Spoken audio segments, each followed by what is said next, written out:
புதுவை கடலூர் உயர் மறை மாவட்டத்தில் வாழும் என் அன்பு மக்களே, இன்று நாம் ஈஸ்டர் பெருவிழா, இறை இயேசு உயிர்த்த பெருவிழாவை நாம் கொண்டாடுகின்றோம்.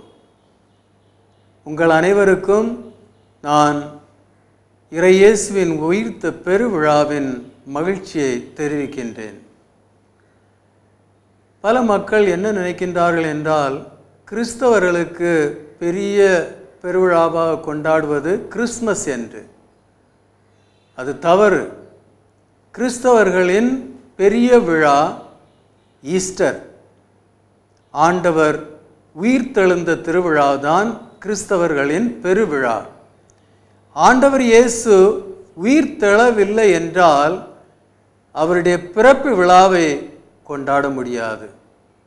அவர் இறந்த 3ஆம் நாள் உயிர்த்தெழுந்தார், இறைமகன் என்பதை நிரூபித்தார்.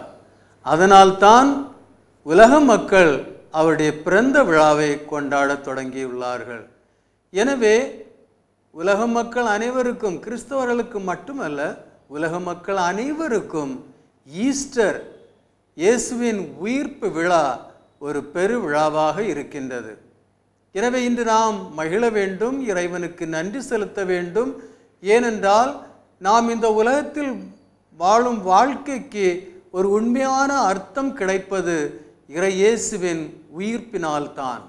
எல்லா மனிதர்கள், இந்த உலகத்தில் பிறந்த எல்லா மனிதர்களுக்கும் அவருடைய வாழ்க்கைக்கு உண்மையான அர்த்தம் கிடைப்பது உயிர்ப்பு விழாவினால் தான். இயேசு உயிர்க்கவில்லை என்றால் நம்முடைய வாழ்க்கை இந்த உலகத்தில் வீணாக போகின்றது. எனவேதான்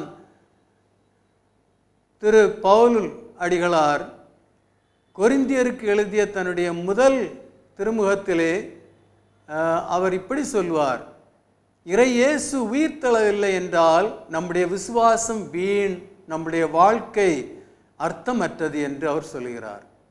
எனவே இது நம்முடைய வாழ்க்கைக்கு அர்த்தமூட்டும் ஒரு பெருவிழாவாக இருக்கின்றது. இதை நாம் நல்ல முறையில் கொண்டாட வேண்டும். என்றென்றும் வாழ வேண்டும் என்ற உள்ளார்ந்த ஆசை ஒவ்வொரு மனிதனின் இதயத்திலும் உள்ளது. எந்த ஒரு சாதாரண மனிதனும் தான் இறப்பதை விரும்புவதில்லை. இந்த உலகத்தில் பிறந்த ஒவ்வொரு மனிதனும் எப்பொழுதும் வாழ்ந்து கொண்டே இருக்க வேண்டும் என்ற எண்ணத்தில் வாழ்க்கை நடத்துகின்றார்கள். ஏனென்றால் என்றும் வாழும் கடவுள் தனது சொந்த உருவிலும் சாயலிலும் மனிதர்களை படைத்தார். கடவுள் நித்தியமானவர், என்றென்றும் வாழ்பவர். அதனால் தான் அவர் சாயலில் இருக்கும் மனிதனும் எப்போதும் வாழ வேண்டும் என்பது ஆழ்ந்த ஏக்கமாக உள்ளது. ஒவ்வொரு மதமும் சமயமும் இதை நம்புகிறது. வெவ்வேறு வழிகளில் இதனை ஒவ்வொரு சமயமும் வெளிப்படுத்துகின்றது. மனிதனாக பிறந்து மனிதனாக வாழ்ந்து மனிதனின் பாவம் மற்றும் சுயநலத்தின் விளைவுகளால் இறந்து நிலை வாழ்விற்கு உயிர்த்தெழுந்த கடவுளின் மகனாகிய இயேசு கிறிஸ்துவில் கிறிஸ்தவ சமயம் ஒரு தனித்துவமான வழியில் என்றென்றும் வாழக்கூடிய இந்த நம்பிக்கையை வெளிப்படுத்துகின்றது. இதைத்தான் ஈஸ்டர் விழாவாக பெருமகிழ்வோடு நாம் கொண்டாடுகின்றோம். உயிர்த்தெழுதலின் மூலம் இயேசு தீமை, பாவம், சுயம், மரணம் போன்றவற்றை வெற்றி கொள்கின்றார். உயிர்த்த இயேசு தரும் பரிசு அமைதி.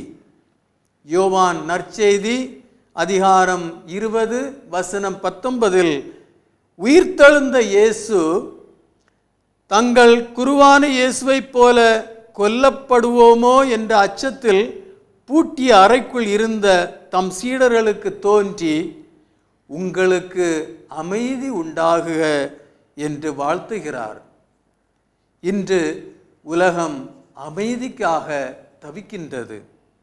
இன்றைய உலகம் லாப நோக்குள்ள முதலாளித்துவம், பேராசையுள்ள பெரு நிறுவனங்கள், துண்டாடப்படும் வகுப்புவாதம், நோய் கிருமி போன்ற ஊழல், பிளவுபடுத்தும் சாதி, பேராசை கொண்ட நுகர்வு கலாச்சாரம், தீண்டாமை கொடுமை, இனவெறி கொலை, ஆணவ சர்வாதிகாரம், பாரபட்சமான ஆணாதிக்கம், கொடூர வன்முறை, தனிப்பட்ட மற்றும் நிர்வாக நிலைகளில் பொருட்கள் மற்றும் அதிகார துஷ்பிரயோகம் போன்ற பாவங்களில் சிக்கிக் கொண்டிருக்கும் நிலையில் உயிர்த்தெழுந்த இயேசு இந்த அனைத்து தீமைகள் மீதும் வெற்றி கொண்டு அமைதியின் உறுதிமொழியோடு நம்மிடம் வருகிறார்.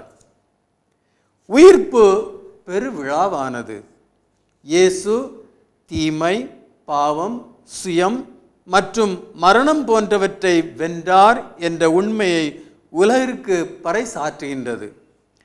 நாம் இயேசுவை நம்பி அவருடைய போதனைகளை ஏற்று வாழ்ந்தால் சுயநலம், தீமைகள், வெறுப்பு, பிளவு மற்றும் போட்டிகள் அனைத்தையும் கடந்து ஓர் உன்னத நிலைக்கு நாம் உயர முடியும். கடவுளை நம் தந்தையாகவும் எல்லா மனிதர்களையும் கடவுளின் குழந்தைகளாகவும் ஒருவருக்கொருவர் சகோதர சகோதரிகளாகவும் ஏற்றுக்கொள்ள முடியும். இதன் மூலம் மகா உபனிஷத் கூறுகின்ற வசுதேவ் குடும்பகம், ஏனென்றால் உலகம் ஒரே குடும்பம் என்னும் நிலையை நாம் அடைய முடியும்.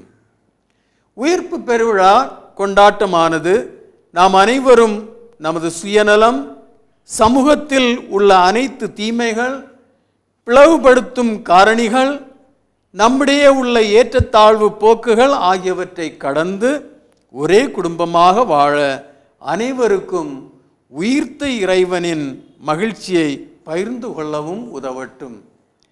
உங்கள் அனைவருக்கும் என்னுடைய மகிழ்ச்சி நிறைந்த உயிர்ப்பு பெருவிழா வாழ்த்துக்களை நான் அறிவிக்கிறேன். நான் உங்கள் அனைவருக்காகவும் இறைவனிடம் மன்றாடுகிறேன். உங்கள் வாழ்க்கை ஒரு அர்த்தமுள்ள வாழ்க்கையாக இறை இயேசுவின் உயிர்ப்பினால் நீங்கள் வலிமை பெற்று அந்த வாழ்க்கையை ஒரு அர்த்தமுள்ள வாழ்க்கையாக வாழ இன்று நான் உங்களுக்காக இறைவனை வேண்டுகிறேன். Wish you all a very happy Easter.